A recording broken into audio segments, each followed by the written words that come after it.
again will be representing the tenants, and Bob, the landlord.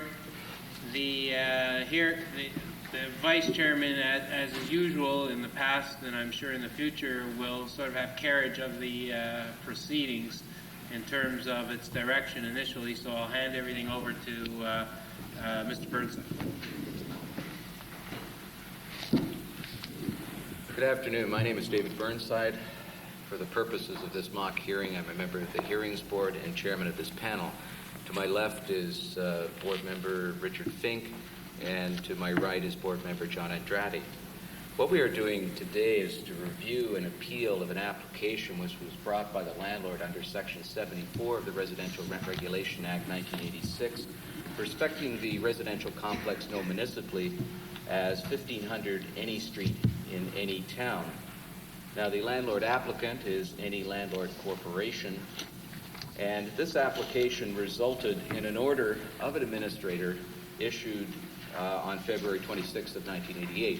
That order has been appealed to the Hearings Board, both on behalf of the landlord as well as on behalf of the tenant. By way of introductory remarks, I would remind the representatives and parties present that a hearing before the Hearings Board is by way of original jurisdiction in nature. It is a hearing of the issues for the first time, and with respect to this appeal, the burden of proof is on the initial applicant, the landlord, Any Landlord Corporation. Now, the board is charged to consider all of the issues raised in the initial application. I understand that there is some comment that will be made by counsel on behalf of both parties, and I understand from counsel slip that has been completed that Any Landlord Corporation is not represented by any old lawyer, but is represented by Mr. Doumani. And we have representing the tenants, Ken Hale, and I gather that your involvement on behalf of the South Etobicoke Community Service is because Any Town is beside Mimico and is now part of the municipality of Metropolitan Toronto, and that is why you're involved. Now, which one of you gentlemen wish to bring up the initial procedural point as to the issues of appeal?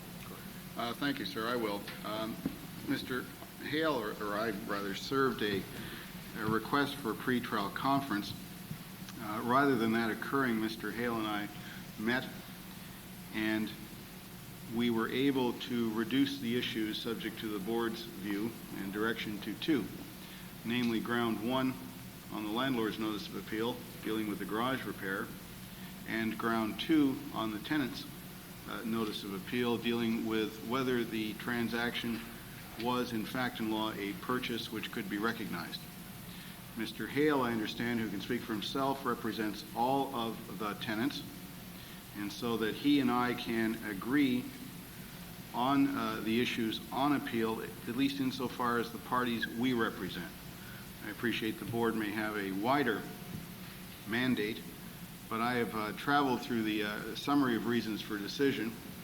I suggest to you that it was a fairly routine application except in these two areas, and that there are neither any mistakes nor wider issues which would compel this board to hear the rest of the grounds of appeal or widen the appeal to something other than the parties have put before the board.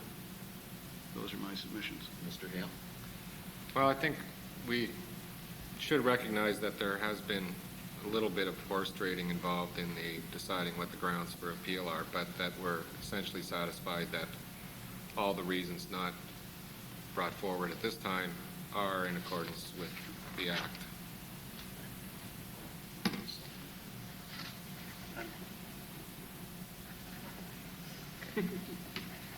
I've consulted my panel members, and the board itself has undertaken a review of this file. The panel members have scrutinized the matter prior to coming to this appeal. We're content at this time to accept the agreement that's been entered into by solicitors who represent all parties to these proceedings.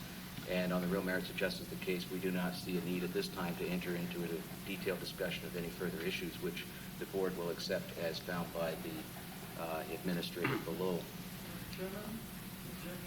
Tenant from 101, I don't like my parking charge. When I moved in there, the landlord superintendent told me that my parking charge is in the apartment.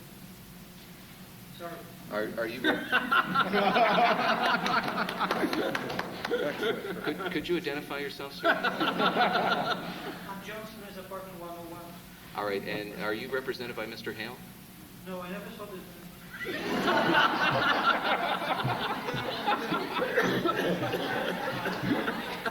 Do you have any concerns in addition to your concerns over parking? No, I just want my parking space. All right. All right. Mr. Chairman, the list of tenants that was submitted to you was all the tenants who were representative of all the units in the building at the time that the notice of appeal was filed. And I believe that Mr. Smith perhaps has moved in subsequent to our filing the notice of appeal. And I'm sorry if he's been overlooked in the process. All right, for the purpose of this mock hearing, we'll pretend that I adjourned for 5 minutes in order to allow Mr. Doumani and his client, the landlord, to discuss this matter with Mr. Hale and the tenant, and it was all resolved to the great satisfaction of the tenant, who was most pleased to have his parking situation fixed up. Took us $50 and went home. And he's now fed up with the proceedings and has left. Before we actually proceed into this matter, I would ask the representatives of the parties as to whether there is any concern over the giving of the notice of appeal. There are cross appeals here. Have copies been given to the landlord on the tenant's appeal and to all of the tenants on the landlord's appeal? We served and received. We served the notice of appeal on all tenants, All right, and we Mr. Hale, is received that an Mr. issue? Hale's. No, we have no objections All right. to the way Are that there was any done. issues to be raised on the notice of hearing being sent out? As you know, the Hearings Board is required by the Statutory Powers Procedure Act to give reasonable notice of this hearing. Are the parties content? Yes. Yes. All right, then, we are now at a point where we can proceed to hear the evidence which will be presented by the landlord. Mr. Hale, of course, you'll be entitled to cross-examine the witnesses presented, and after the landlord has presented their evidence, you will have an opportunity, if you wish to present any evidence that you have, of which Mr. Doumani will be able to cross, and then we'll get to submissions on the issues on appeal after that. Go ahead, Mr. Doumani. Sir, through you, did you wish us to lead evidence on the first ground only, then argue it, and then proceed to the second ground, evidence and argument? As you're aware from the interim guide as to the conduct of hearing, the Hearings Board has taken a position of proceeding on an issue-by-issue basis. So if you would proceed in that manner, it would greatly assist us. Then I propose to lead with the garage issue, which I'm sure that the board is familiar with, and therefore I'll call my first witness, Mr. Alexander.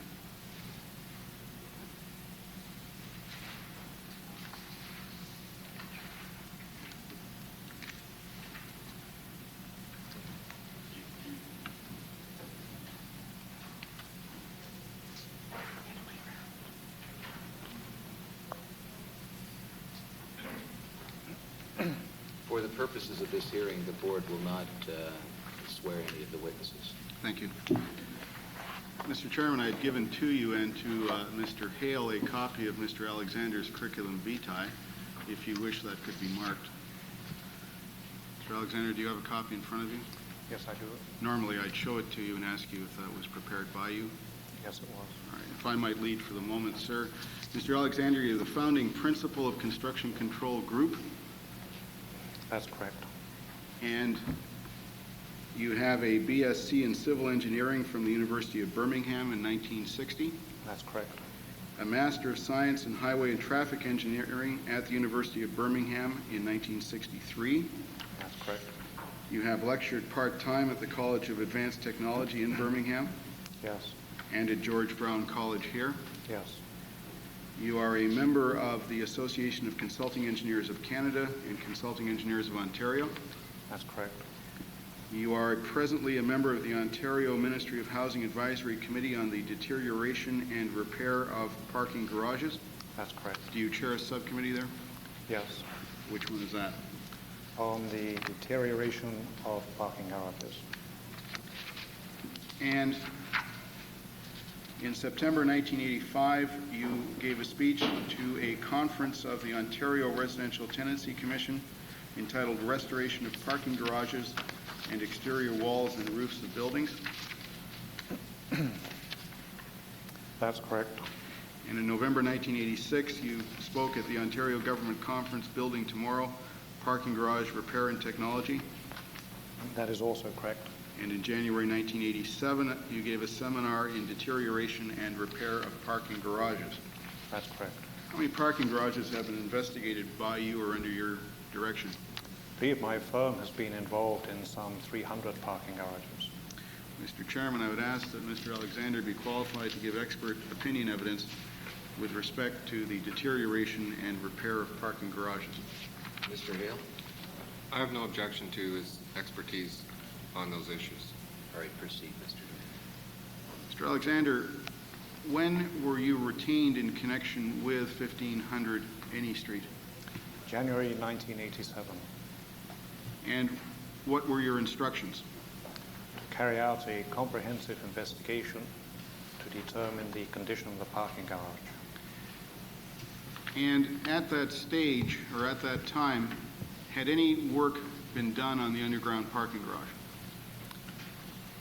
A small amount of work had been carried out at one location in the form of the removal of some concrete from the top surface of the intermediate parking slab. That is the floor slab to the upper parking level. Perhaps you could describe for the board what you did in carrying out your instructions. But we were asked to determine the extent of the problems that had been exposed by the initial work carried out immediately prior to our getting involved. That initial work, which consisted of removing concrete from the top surface of the floor slab, revealed extensive rusting of the reinforcing steel.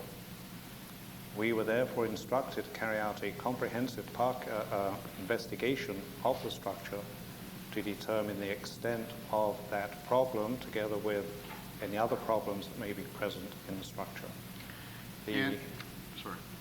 The work consisted of carrying out a number of tests that over the last few years have become routine and that are aimed at identifying the condition of the structure of a concrete parking garage, the extent of the repair work required, and the factors contributing to the problem. Just describe briefly to the board the types of tests that would have been undertaken by you to determine the extent of the problem. In parking structures, there are two problems that have become apparent over the years. One is a traditional problem of deterioration with regard to the appearance of parking garages, the development of cracks in the concrete, water seepage through the cracks. The second type of problem is a problem that has recently surfaced. By recently, I mean beginning in the late 70s and on through to today.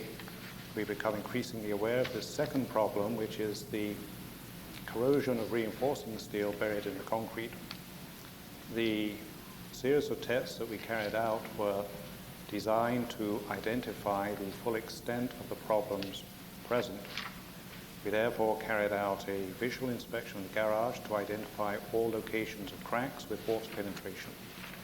We carried out a chain drag of the top surface of the floor slab to the upper parking level to identify all areas of concrete that had in effect broken up internally due to the rusting of the reinforcing steel. We carried out tests in our laboratory on samples of concrete removed from the garage to determine the compressive strength of the concrete that's required for repair purposes, to determine the salt content of the concrete, to determine the porosity of the concrete. We also carried out tests on the concrete in place in the garage to determine what is called the half-cell corrosion activity of the reinforcing steel, and that is the whether corrosion of the steel is actively taking place or not, and to determine the concrete cover to the reinforcing steel that is also required in relation to the repair work. Now, you were retained early in 1987, which, as the board knows, is some 5 months after the transaction closed. How often has construction control been asked to carry out this extensive type of study by a purchaser prior to closing, say in the year 1986? In 86, we weren't asked to do that at all. Now, what did you recommend be done? We recommended that the floor slabs of the upper parking level be repaired, and the repair process that we recommended can be divided into two sections of work. One is the restoration of the concrete to a sound structural condition. We identified extensive deterioration to the point that the factor of safety on the slab was questionable. And the second part of the work was to minimize further deterioration of a similar type by A, installing a membrane on top of the slab, and B, installing what is called cathodic protection to the soffit, the underside of the slab. And in the course of your work generally, have you prepared specifications for this type of repair? Yes, Tender documents? yes, Supervise the tendering process? yes, Are you familiar with the cost of this type of work? yes. Could you estimate for the board the incremental cost of the repair work which you just described to the board over the cost of simply resurfacing the garage? Yes, the cost of resurfacing, How much more did it cost when compared to resurfacing the garage to do the repair program which you recommended? right, the garage has a capacity for just over 300 cars. The area of the floor slabs, the upper parking level is 50,000 square feet. The cost of repairing the slab, the surface repair on the top surface, was about $120,000. It was 18% delamination, and it costs approximately $12 a square foot to repair. The cost of repairing the soffit of the slab, mainly at the locations of cracks where corrosion of the bottom reinforcing steel had occurred, cost $55,000. The cost of installing cathodic protection at $5 a square foot was $250,000.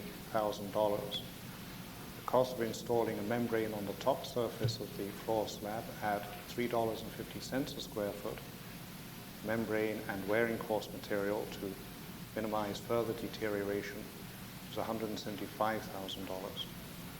Total cost was $600,000. We allowed a 15% contingency for unexpected discoveries during the repair work, and the consulting fees were approximately 10%. The consulting and supervision of the repair work fees. Could you bring that to a total for us? It's approximately $770,000.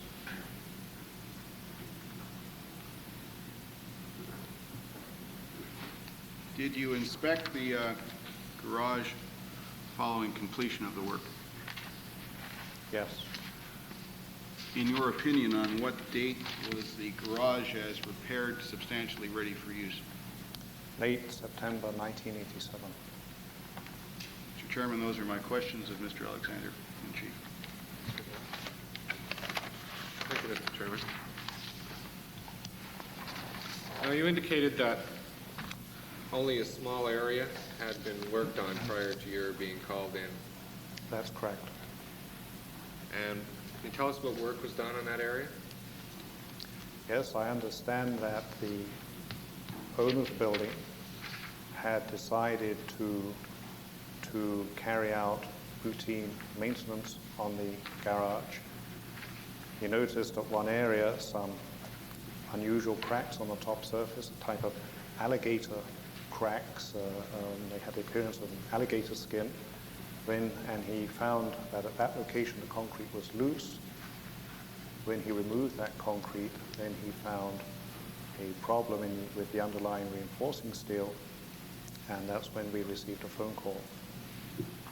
So that on the majority of the surface of the upper parking level, you were able to see the concrete in the state that it was in at the time of purchase. That's correct.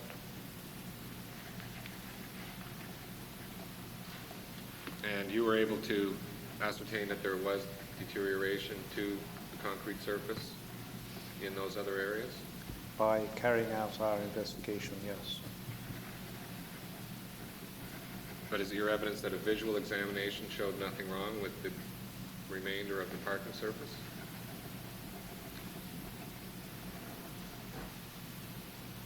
That's substantially correct. A visual inspection revealed a slab with cracks in it, revealed a slab with water dripping through those cracks, revealed what is a commonplace sight in most parking garages. So in that respect, a visual inspection revealed that the slab had deteriorated with age. The inspection did not reveal the need to carry out the extensive delamination repair or necessarily to install a membrane or cathodic protection. But there were clearly indications of problems that were noticeable to anyone who had some expertise in the area. And it's the extent of the problems that weren't apparent? I don't think these problems are noticeable to people with expertise in the area. They're noticeable because experience has shown that a garage of this type and this age has a potential to have this problem buried below the surface. But you can't see it just by looking at the garage, no. Now, looking at your resume, you appear to have given a number of public presentations about the issue of deterioration and repair of underground garages, That's correct. and that these are all over the province and indeed all over Canada. Mainly in Toronto. So that people in the business of running apartment buildings would be aware of the kind of work that you've been doing, the kind of issues that you've been discussing in your seminars.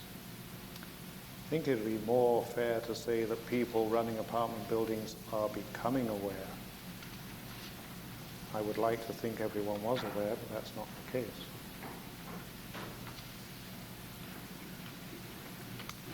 Would you agree with me that the prudent landlords are aware of it?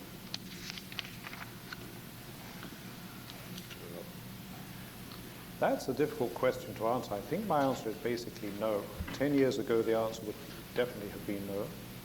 I believe today a greater percentage of prudent landlords are aware of it, and by prudent landlords, I assume you mean those landlords who take the trouble to go to the sort of seminars that my firm puts on, or take the trouble to read the right sort of trade literature, journals. I think there's a great many, in fact, I'm sure there is still today a great many landlords who aren't as prudent in this respect as they should be. Now, it was your evidence that the tests that you performed are routine. They are routine in relation to carrying out a comprehensive condition survey of an underground parking garage, yes. So that there are no doubt a number of firms, people available who could perform these tests. That's correct.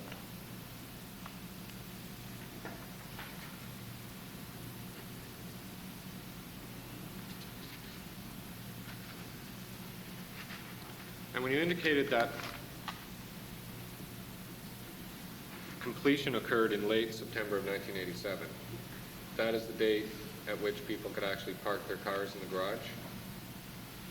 That's correct. Do you know when the actual finishing of the work, when people employed left the job site was? Will probably have been substantial completion was at that date. There is normally some follow-up work to be done, defects during that were built into the repair process that have to be corrected. There's one particular item that is carried out subsequently, and that is to identify locations at which water may be ponding on the slabs, and the installation of additional drains carried out. That would have taken place around that time or immediately afterwards. Apart from the follow-up, when did the people leave the job site who were carrying out these repairs? Late September. Late September. So that it was ready almost immediately for use. That's correct. As soon as the repair work is complete, the garage can be reopened. Those are all my questions. Thank you. Thank you. I have no re-examination, Mr. Chairman.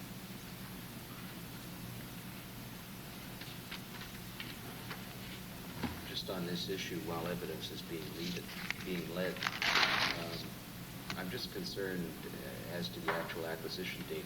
It appears from the cost revenue statement filed that we're looking at an acquisition of December 8th, 1986. I know the dates are 12/8/86, but it appears from what I've been able to gather from the method of completion of other dates in the cost revenue statement, it appears that Mr. Andrade, who represented the landlord at the time, appears to have adopted what some call the American method of dating as opposed to the British. If you allow me a moment, I'll check with my client. Yes, that's correct, and the question of date of completion, therefore, is irrelevant. It raises a question of potential bias, though. I'm sorry, Mr. Chairman. Well, now you've dropped that, so I'm going to do something with it. Oh, this isn't that Mr. Andrade. I see. I apologize, Mr. Chairman. No, that's fine. No, it's not the same Mr. Andrade at all. I understand that Mr. Andrade, who acted for the landlord at first instance, is now wandering the streets at night. Looking for an apartment, no doubt. I understand that the other Mr. Andrade, who's my co-panelist, has a question of the witness. Mr. Alexander, prior to my disbarment, I was counsel to the Marxist-Leninist Association of Tenants. And as such, we often rented office buildings for our offices. We didn't pay rent, but that's another matter. Let me ask you a question. Before the speculator, Mr. Enne, acquired this building maliciously, surely he would have had some indication of this problem. The regulation seems to suggest that a prudent landlord would have exercised due diligence. In following up Mr. Hale's question, and his questions were very good, may I ask you, would you not define a prudent landlord as one who would have retained your firm at the point of purchase to carry out due diligence on matters such as this?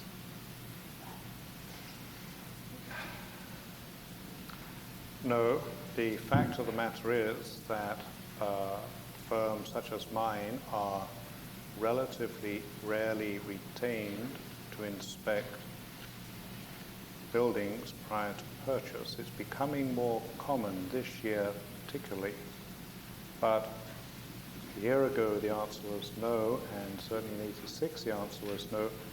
And with regard to prudent in relation to purchasing a building with a large underground parking garage without perhaps looking carefully at it, I think to put that in context, concrete traditionally is a very durable material. Concrete sidewalks don't fall to bits. Concrete bridges didn't used to fall to bits. They're beginning to nowadays. So the average person, and by the average person I mean a lay person as opposed to a concrete specialist, tends to think that concrete is durable. Walking through any parking garage, 10 years old, you will see signs of deterioration. Some are quite startling visually: rusting drain pipes, electric lights that are shorting out, rusting of the light fixtures, cracks with extensive efflorescence. All of those are relatively superficial. They do not cost a lot of money to repair. They're very minor. What we began to realize around 1980, the late 70s, was the fact that salt getting into concrete causes a very funny thing to happen to reinforcing steel. It rusts. Normally reinforcing steel buried in concrete doesn't rust. It's protected by the alkalinity of the cement paste. And this rust takes place down inside the concrete. It's a bit like cancer. You don't know it's taking place. You could say that a prudent landlord should attend any number of seminars and should have been aware of this. Indeed, if he had owned other buildings, he may have been aware of it. I suspect that prior to beginning to repair the garage, my client walked through, and I'm talking about the time purchase, walked through, and he saw what the owners of the building saw. He saw what everyone else saw, that there's nothing apparently wrong with the garage, that relatively routine, relatively low-cost maintenance when put back in order, and he probably thought that most of the problems were visual. Mr. Chairman, I did not interrupt Mr. Andrade's flamboyant questioning, being used to his colorful terminology, which to another person might indicate a reason to have an apprehension of bias. I don't at this stage. Should it repeat itself, I may have a further motion. I thank you for your comments, and I will try and overcompensate by not having a cacophonous hearing. Are there any questions that council wish to ask Mr. Alexander, starting with you, Mr. Doumani, arising out of the somewhat volatile question of my co-panelist? No. Mr. Thank Hale? you. No. All right, do you have any further evidence on this issue? That closes the landlord's case on this point of appeal. Mr. Hale, do you have any witnesses on this issue? No, Mr. Chairman, I don't. All right, Mr. Doumani, you may give argument. I thank you, Mr. Alexander, for your testimony. We're dealing with Section 20, subsection 1, Mr. Chairman, with which you're doubtless familiar. In my submission, it does not impose an absolute prohibition on the pass-through of capital expenditures incurred within 12 months of acquisition, even though that time frame has been here met on the American method of writing dates. You can only disallow the capital expenditure if it were incurred where there was an obvious need which a prudent purchaser would consider. If you look up the definition of obvious, for example, in the Shorter Oxford English Dictionary, it defines it to mean, among other things, plain and open to the eye or mind, perfectly evident. To my mind, that raises the specter of a patent rather than a latent defect. And I'd ask you to recall the evidence of Mr. Alexander, that number one, someone walking through the garage making a visual inspection would not have been aware of, shall I say, the cancerous condition in the concrete which existed beneath his or her feet. Indeed, Mr. Alexander was only able to ascertain it, as you will recall in his evidence, through a number of sophisticated engineering tests. The question then becomes, as it became apparent in Mr. Hale's cross-examination, would a prudent purchaser have called in construction control or someone like that firm in 1986 when the purchase occurred? And you have Mr. Alexander's unchallenged evidence that that type of examination was not occurring. His firm was not being asked to do it. And therefore, a prudent purchaser would not be exercising the form of due diligence which your flamboyant colleague mentioned in his questioning of Mr. Alexander.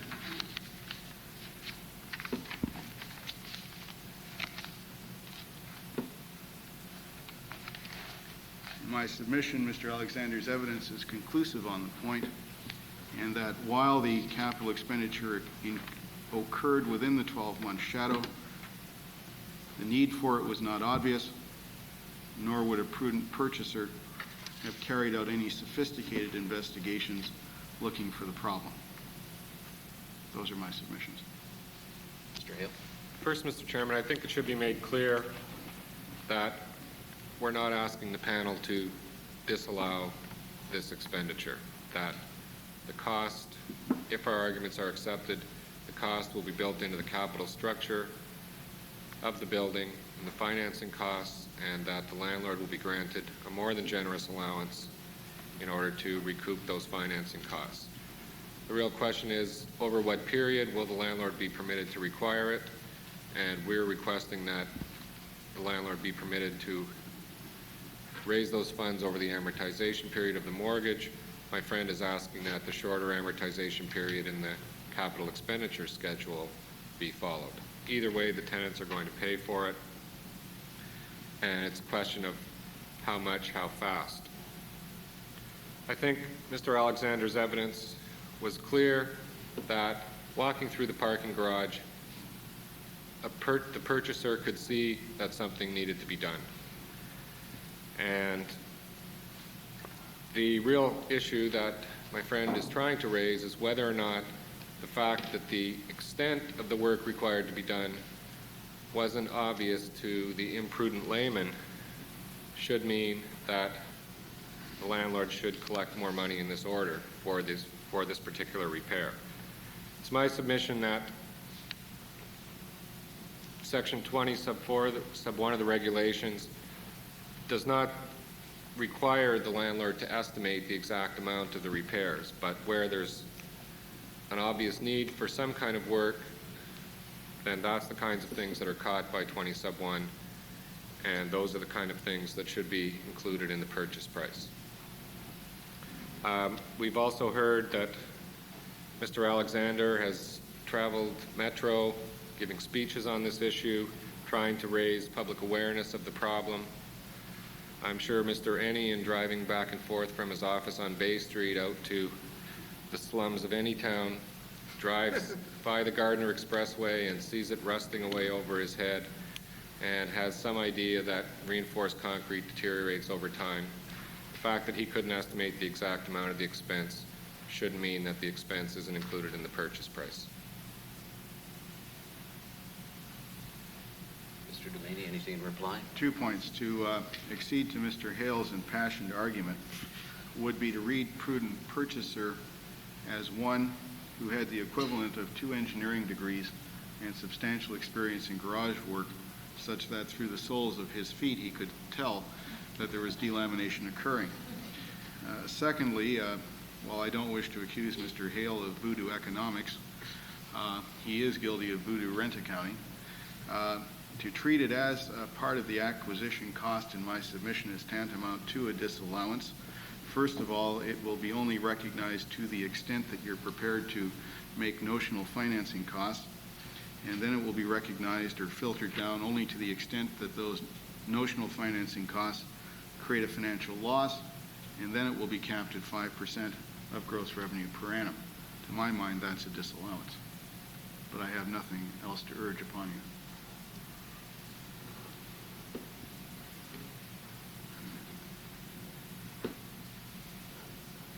All right, then, we've heard the evidence and submissions on this issue, and we're now prepared to proceed with the second issue of the appeal. If I could call Ethel Other.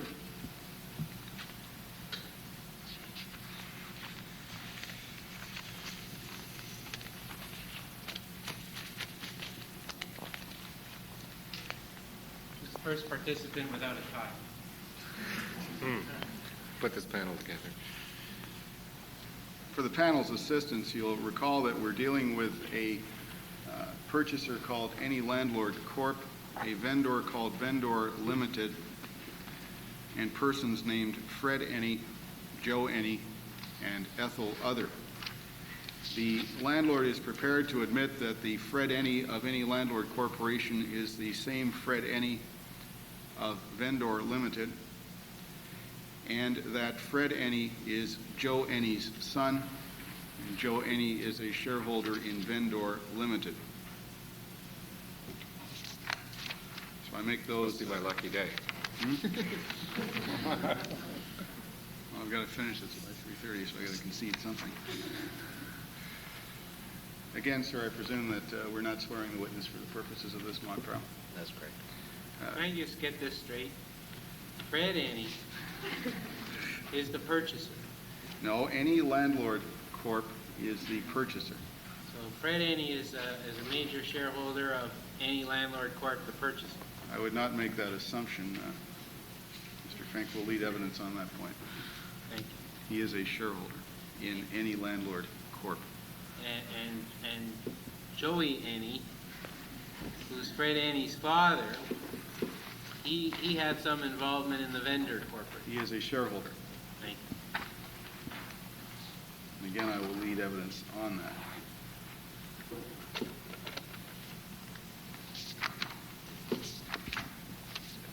Ms. Other, what is your address, My personal address Yes. or the building? your personal address? My personal address is 1050 Gananoque Drive, Mississauga. And by whom are you employed? I'm employed by General Motors. And are you a shareholder of any landlord corporation? Yes, I am. And the board will be aware, as is Mr. Hale, that I filed with the board in time as extra filings with a notice of appeal, certified true copies of the Articles of Association of any landlord corporation. And those articles show a single class of shares, all commons, full voting rights, 1,000 shares issued. How many shares do you beneficially own in any landlord corp? I own 500 shares. And how many shares are beneficially owned by Fred Annie? Fred has 500 also. And do any other persons own shares beneficially in any landlord corp? No, there are no other shareholders. And how is the day-to-day management of the company conducted? Well, Joe and I decide on things together. We have an equal say. We generally are able to reach a consensus between the two of us. If we can't, we work on it until we do. And how are long-term decisions made? The same way. We both decide. We take equal roles in participating, and we decide together and then implement whatever we do. Now, Ms. Other, do you beneficially own any class of shares in Vendor Limited? No, I don't. Now, to whom are you married? Excuse me? To whom are you married? Some other.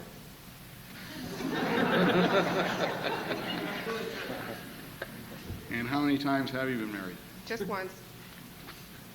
And would you give to the board the names of your father and mother? My father and mother Yeah. are any other is my father, and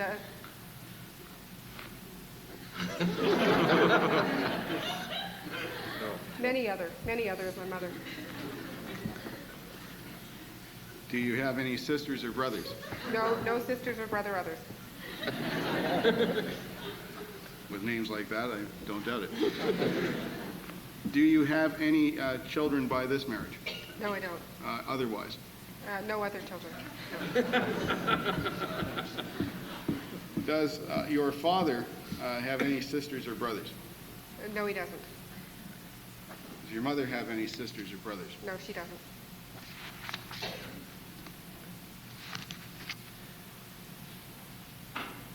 Are you involved in any other business ventures? No.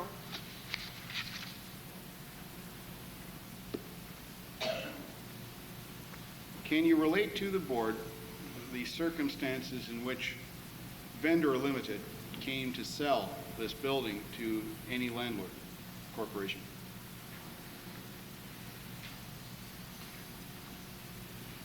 I'm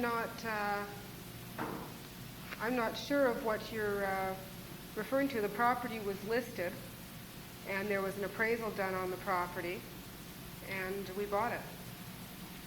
What did the appraisal show? The appraisal showed something a little less than what we paid. I think we paid $11 million. I think it was about $10.9 million. Do you know why Vendor Limited decided to list the property? No, I don't. And you say it was listed. For how long was it listed? I believe it was listed for a few months. And was it on the multiple listing service? Yes. And are you aware of any other persons interested in acquiring the property? No, I don't know of any other bidders.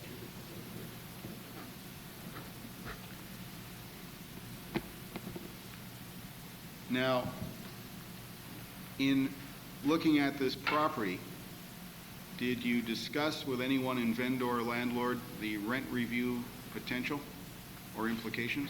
No, I didn't even consider the rent review implications of the purchase. Did Fred any consider them?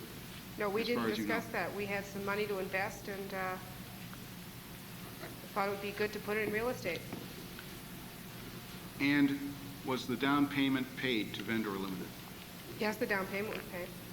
And are you making the payments on the mortgage back to Vendor Limited? Certainly we are.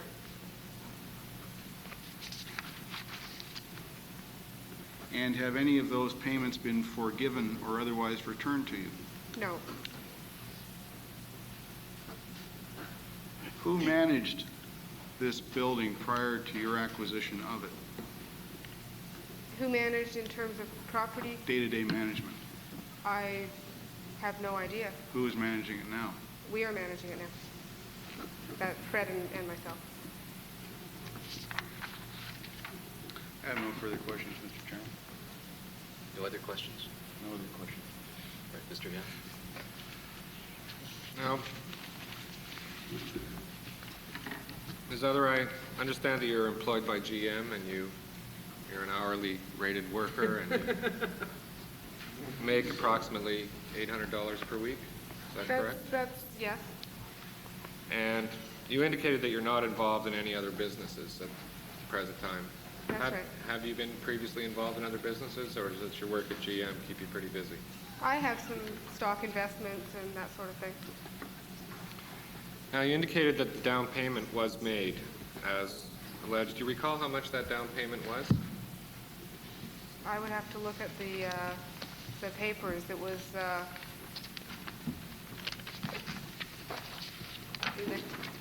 10% of purchase price, 10 to 15% of purchase price.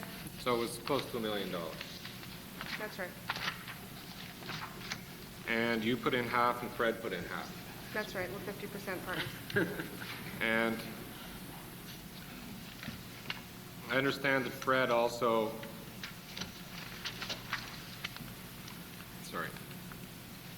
in fact, the money that you contributed were in fact the proceeds of a loan, weren't they? The money that I contributed, what loan are you referring to? A loan. A loan from who? Well, I'm asking you, was it a loan? No, we have at GM, we have a weekly sale of 649 tickets, and we were lucky. We won the Lotto 649.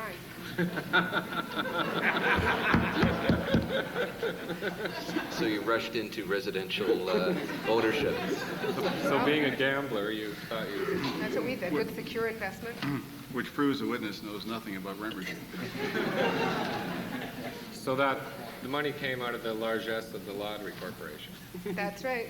And this loan that you took from Fred, your friend Fred, that didn't have anything to do with your purchase of the building? Not sure the evidence established you took a loan from Fred. Well, did you take a loan from Fred? When? For what? What loan are you referring to? Well, did you He lends take a me loan? $10 now and again. Did you take any loans from Fred? As I say, he lends me $10 now and again. Is it just $10, or does once in a while it be $100,000? No, sir, I would remember that. No.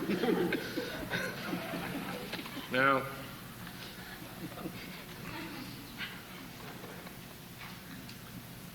the lottery winner. Now, I understand that some of your other businesses, that you actually won this lottery money a year or two ago, sometime before. You didn't just jump right from lottery into rent review, but you had this money around for a little while.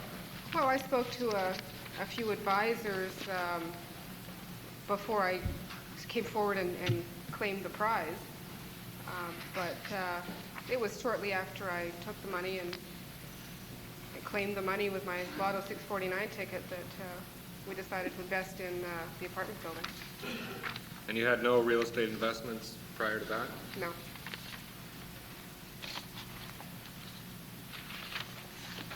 Now,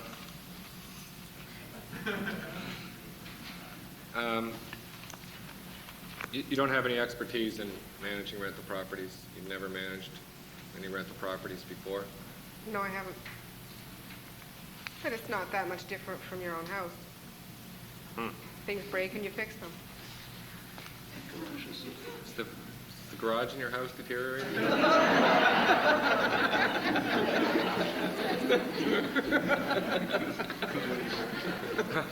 Perhaps that first issue isn't closed.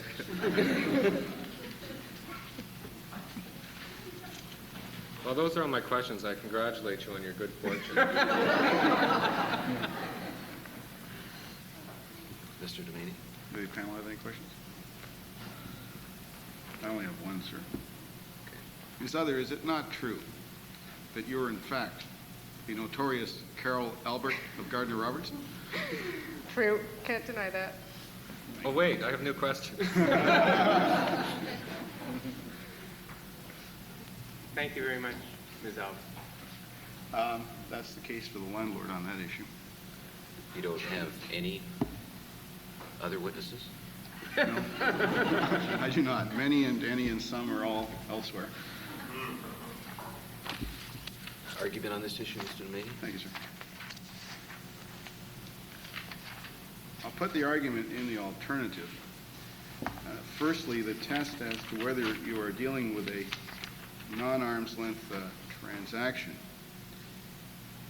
in the sense that any landlord corporation is related to vendor, landlord, is set out in Section 3 of the reg. And it specifies, as you know, but for those that don't have it in front of them, one corporation is controlled by the other. That's clearly not the case here. Number two, indeed it was admitted by Mr. Hale in his pleading. Number two, that both of the corporations are controlled by the same person or group of related person, each member of which is related to every other member of the group. Well, Ethel Eny is not related to Joe Eny or Fred Eny, and therefore that section does not apply. Similarly, with respect to clauses C, D, and E, all of which, without taking time to read them, try to find groups of relationships, the key fact here is Ethel Other is someone other than an Eny, if you can follow that. Perfectly clear. Thank you. And in particular, any landlord company is not controlled by one person, which clauses D and E, or C, D, and E look to. You'll recall the evidence of Ethel Other, that they have, in effect, a deadlock corporation in terms of the ownership of the beneficial interest in the shares, and that she and Fred work things out in a consensual fashion. One doesn't have control over the other, and there was no evidence of the existence of shareholders' agreements or anything like that. F and G look again to relationships of the members of the group in the corporations, and again the evidence is clear that Ethel Other is someone other, as I say, than the Enys. So that there is no evidence of a non-arm's length relationship which would even trigger scrutiny, the type of scrutiny sought by Mr. Hale. If, notwithstanding the preponderance of evidence, you should find that there is a non-arm's length transaction, then in the alternative I plead and rely on Section 4, subsection 2. And I'm saying this only in the alternative. There you must ascertain the real substance of the transaction, the good faith of the participants, and then recognize costs relating to the purchase that do not exceed those experienced in similar market transactions. The property was exposed for sale. It was on the multiple listing system. Ms. Other is clearly ignorant of rent regulation, or she wouldn't have put her windfall gains into a rental building. Her evidence was unshaken that she took no rent review advice nor any cognizance of it. In terms of the real substance and bona fides, the down payment was paid. The second mortgage is being paid, and there has been no evidence of forgiveness. So we don't have anything that resembles a sham transaction, and that she had a legitimate business purpose for entering into the transaction, namely that she wanted, as I say, to invest her windfall gains. In terms of the price paid, again, you have the unshaken evidence that there was an appraisal done, and that appraisal was approximately $100,000 less than was paid after the property had been exposed on the open market for a number of months. So as I say, if you find, as I don't think you can, that this was a non-arm's length transaction, again, there is not an absolute prohibition in the statute, and the requirements of Section 4, subsection 2 have been met. Mr. Hale? Thank you, Mr. Chairman. As you're aware, this order provides for a rent increase for 1987. But beyond that, it also could authorize an ongoing rent increase for subsequent years of up to 5 additional percentage points of rent increase. So that you're making a decision which is going to affect the rents of this building for perhaps 5 years. This ticket that you're writing the landlord is based on the fact that the building was sold. And independently of the rules set out in the regulation, the Act puts a special duty on the board itself to ascertain the real merits and justice of the case and the real substance of the transaction. Now, what we're requesting is that you not open up opportunities to landlords to cash in their equity in their buildings and pass that increase on to the tenants while still maintaining control of the building. And in fact, what the real substance of the transaction here is that Joe Ennie's father sold his interest in the building to Ethel Other, and maintaining Fred Ennie's interest in the building in the same place that it was. And so essentially, that is the only part of the transaction that should be considered. Although she's not a related person, since she's not a related person, then I think it is fair of the board to recognize her purchase of the building, her contribution to that purchase, and to award some increase for financing costs based on her acquiring the interest. However, Fred's acquiring the interest from his father and himself should be disallowed, and the portion attributable to Fred's so-called contribution to the purchase should not be allowed. In essence, half of the building was a paper transaction. Had it not been for Ethel's windfall, perhaps some other arrangement would have been made. But your panel will be deciding the rent for 10 years, and I would submit that you're undermining the credibility of the rent review program by allowing the same person to be half the purchaser and half the vendor and passing the costs on to the tenants. So, just to reiterate, by Section 49, you have an inherent jurisdiction to strike down or rearrange transactions. It rises above the regulations and the narrow definition of related persons that's set out in those regulations. And I ask you to disallow that portion of the transaction and the financing costs associated with it that are simply Fred Ennie taking money out of one pocket and putting it in the other. Anything arising out of that, Mr. Doumani? 2 points. Briefly, this panel has experience under the predecessor legislation, and will recall that Section 49 is virtually identical to former Section 93 of the Residential Tenancies Act. And were it not for one change in the regulations, Mr. Hale's argument would track what the divisional court said in a case called Bryce Valley at 5 Nursewood House, of which this panel is aware. But I suggest to you that Section 4, subsection 2 is a reversal by regulation of the policy enunciated by an appeal panel under Section 93 and upheld by the divisional court. And if that section now says that transactions of this type do not fail automatically, and if the conditions there stated are met, and they have been, Mr. Hale didn't try to touch them, then this board has no discretion except to allow the transaction. Secondly, Mr. Hale's point might make some sense if these buildings were held by the Ennies, and now the Ennie and the other, as tenants in common, but they are not. They're held by corporations, and it's trite law that no shareholder in a corporation has any interest in its assets. So it's not a situation, and I wouldn't be here arguing this case if these were tenancies in common. That's all I can usefully urge on you. Well, you know, Mr. Doumani, we have to decide these cases on the real merits and justice of every case. And the divisional court, they want to make, findings of law, that's fine, but, we're looking at the real justice and the merits of each case. And is this, the Spread and Joey, they're part of the owners and then they're part of the purchasers, is that, or the vendors and part of the purchasers, is that really what's going on here? No. And you are to make a decision on the real merits and justice of the case in accordance with the laws set down in the regulations, Mr. Fink. Well, of course. And not to engage in an exercise of palm tree justice. I've been wanting to say that to him for years.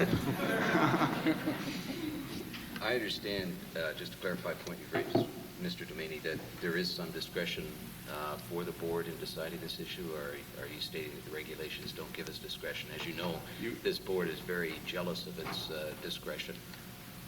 You have I'll concede a limited discretion to you, Mr. Burnside. We'll take any. And basically that comes down to a conclusion of this hearing.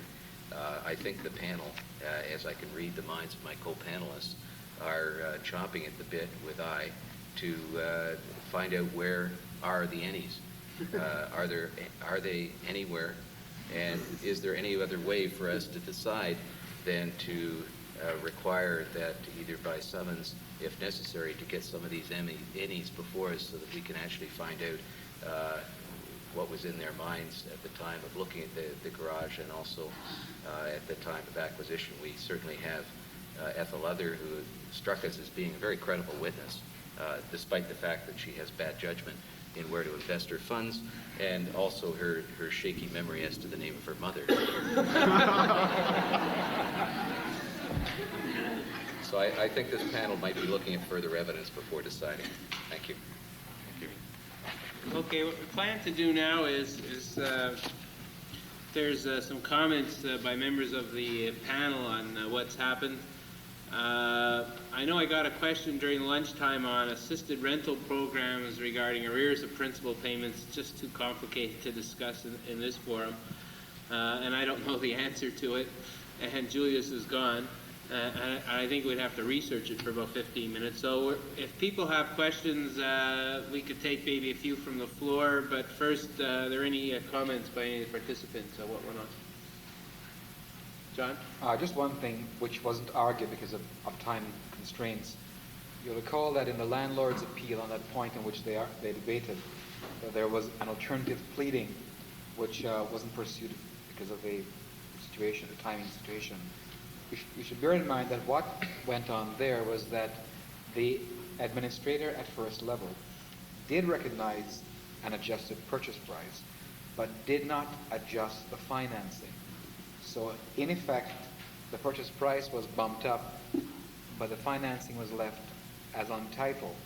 And so in effect, a portion of the financing of the garage was free gratis and was not financed in either by way of capital or as the financial loss. I guess in a real-life hearing, what David said would be true. We had evidence from some parties, but there was no investigation as to evidence from Joe or Fred any. And I guess it's entirely possible that a tenant's advocate could assert, in the absence of evidence from them, that in fact, while there may have been no contrivance or connivance on others' part, then in fact the two entities got together. We don't know, as a matter of evidence, if the any who owns a share in any corp is in fact the majority share owner in Vendor Limited. That kind of thing would have to be explored. Maybe I could ask a question for David, which is the landlord comes with this fancy engineer to to state certain points of evidence. The tenants don't have an engineer. You've got a problem that obviously had an engineering issue. Would in these particular circumstances, the panel go out and get its own engineer and give them interrogatories or questions to be answered that would then be presented to the parties for their further reply? Well, there is a provision in the legislation which would allow the hearings board to engage experts. That provision also existed in the previous legislation, and as I understand the practice of the then Tenancy Commission, it really wasn't used. I'm not sure really whether it will receive use in the current legislation. Certainly, one has to keep into mind the question of funding, but as well look at it as to whether the needs of the particular matter at hand really require it, and it would have to be dealt with on a case-by-case basis to see how effective the tenants are in being able to question the expert engineer as presented by the landlord. And it may very well be that depending upon what the issue is, they may be able to effectively attack the issue at hand. Here, if the issue was it within was it evident as to whether the garage was in a state of repairs at the time of acquisition. It may be possible the tenants could give evidence of their own, being evidence of non-engineers as to the state of repair, and if they could mount a case that it was pretty evident to them that the place was falling down, then it would be a difficult hurdle for the landlord or the landlord's expert witness to indicate that extensive and complicated tests of a nature that hardly anybody can understand had to be undertaken. I noticed that by sealing the issues into little containers, I was watching Ken, and I could see you wanted to have add ethyl other on the garage, and we'd passed from that point because he might have had a lot of fun with her, asking her, well, did you go down into the garage? She might have spilled her guts. Said, oh God, it was terrible. And that's just an interesting problem in the procedure we adopted, which is what the guideline indicates. Something else which came up, which I think both Bob and Ken discussed and alluded to, but it's the whole question as to what the board going to do, David, when faced with situations where one advocate or another is saying, look, the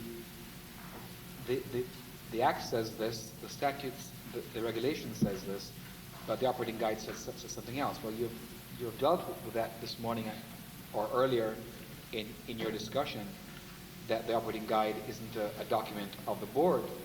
What's more vexing is a situation where the reg says a certain procedure should be followed, but counsel or consultants for either side come before the board and say, look, under these circumstances, we feel that the regulation is ultra-virus. Now, is the hearings board going to say, look, our point of view is that the reg is validly made and that you have to proceed to court if you wish to challenge it? Or is the board going to say, fine, we will make the decision on that point? Well, that certainly is a very interesting and loaded question. I presume there's three different ways of approaching it. One would be to have the hearings board say, I'm not even going to listen to anything on that point because it's not for me to even consider. The second approach, partway along the lane, would be you can raise the issue and I can listen to your point of view for the purpose of the record. However, I don't feel that I, as a tribunal adjudicator, should make a determination as to the validity of a regulation, and it should be basically flagged at this level for argument on appeal before the divisional court. The third approach would be for the member to actually hear argument as to whether the regulation is in conflict with the Act or not, and if they make a finding that it is in conflict, not to follow it. Now, it is possible that any of those three positions could be taken by hearings board members, and I think the only way we're going to find out what evolves is just to wait and see what the practice and what the decisions occur. The hearings board members are aware of those possible positions to take. Question? Yes, Mr. Reineke. David, a question from the first level, from the level of the capitalist administrator. I haven't seen an appeal hearing yet, so this was the first chance. And obviously, the difference with the previous system is that the appeal hearing is a hearing de novo, while in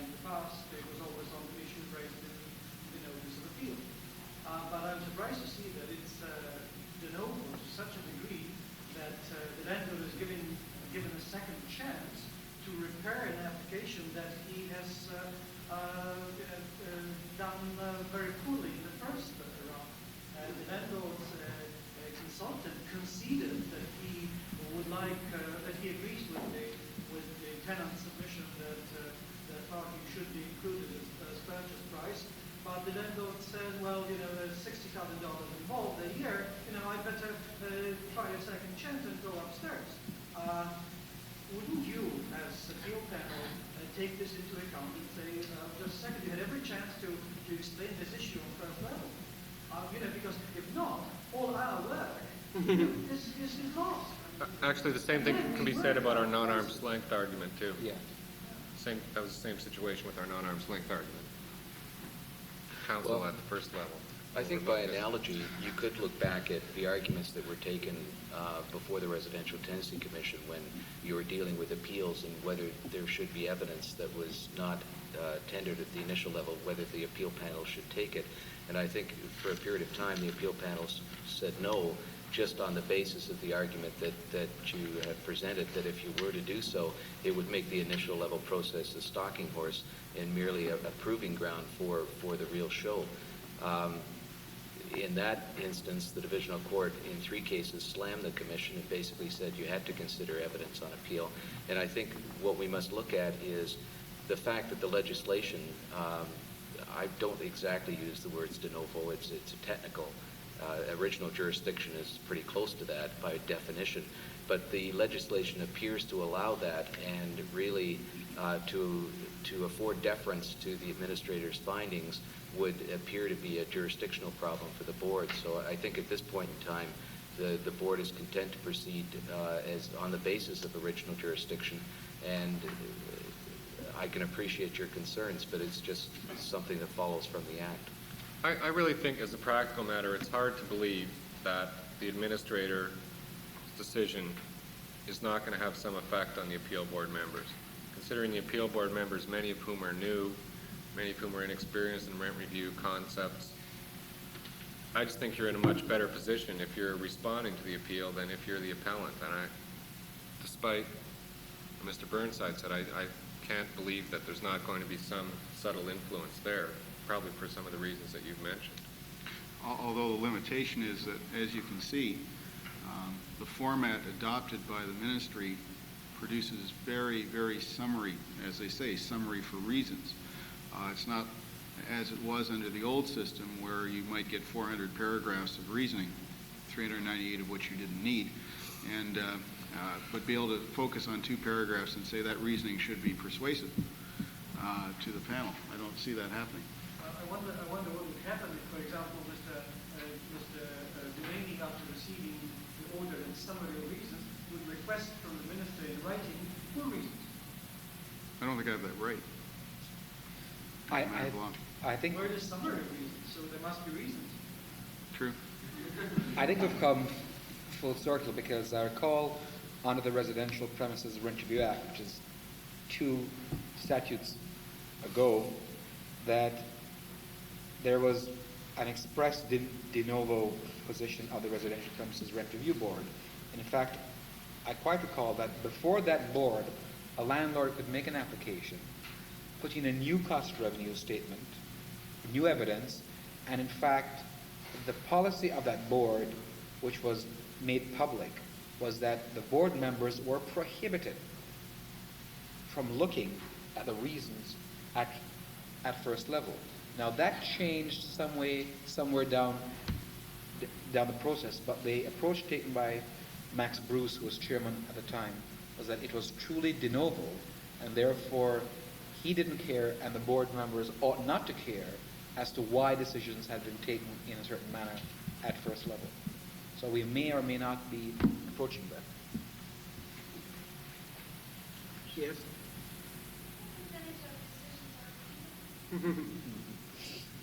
At the present time, the hearings board has approximately 200 appeals that it's received, and our current statistics indicate we're running around a 20% level. I'm not sure there's going to be variance from that. I know at one point we had projected 30%, but it appears so far we're at a 20% level.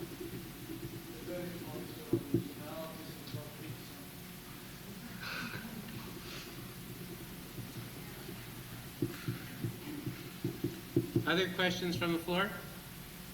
Oh, yes, sir. Given that the statistics you're using is 20%, everyone is going to go thinks about it. Did you not mention that you have 20%